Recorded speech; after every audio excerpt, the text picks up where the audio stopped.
even before the dust settles after the Nairobi City County government was taken over by the national government. A war pitting the county's new general against the flamboyant Governor Mike Sonko is slowly taking shape.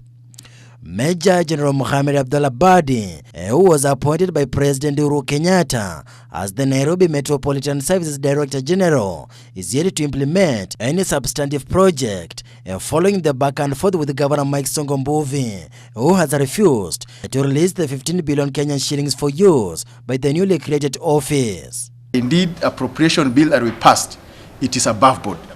Therefore, the Speaker, in our wisdom, guided by the Constitution, has officially returned the memorandum and the law as it is the governor to assent in the next 7 days.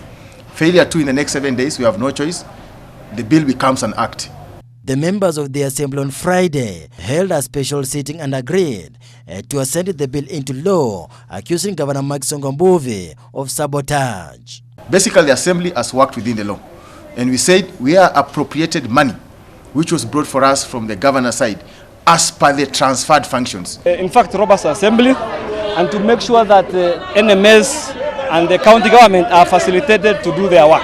The 15 billion is to the transferred function. The issue of the governor was some money which were transferred, which was not in the deed of transfer. We are looking into ways how maybe we can have an amicable, where Governor Sonko will work with the leadership of the NMS. Governor Mike Sonko referred the Nairobi County Supplementary Appropriation Bill of 2020 back to the Assembly, saying some of the amendments contravened the provisions of the law. You see, how do you appropriate? We have allocated. So it is and that allocation, it was for the governor to sign so that this money can be used for COVID. Abdi Guyo was relieved of the seat last year and replaced with the Dandora member of the County Assembly, Charles Duo, will be deputized by Peter Wanyoike. On Tuesday, 53 members of Jubilee met and they decided to effect the changes, and the changes were effected yesterday. And you know, the leadership which was there were temporary. They were there on temporary basis. You remember? Did they have a letter? So it was not confirmed. The party had consultation, and I think they've consulted. The members of the County Assembly have also accused Governor Mike Sonko of failing to approve 1 billion Kenyan shillings, money meant to help combat the deadly coronavirus.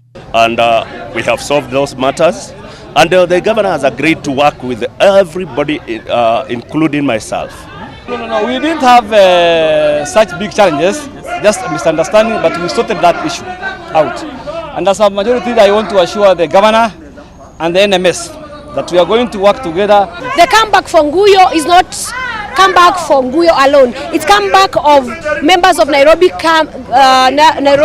members of the Nairobi County Assembly.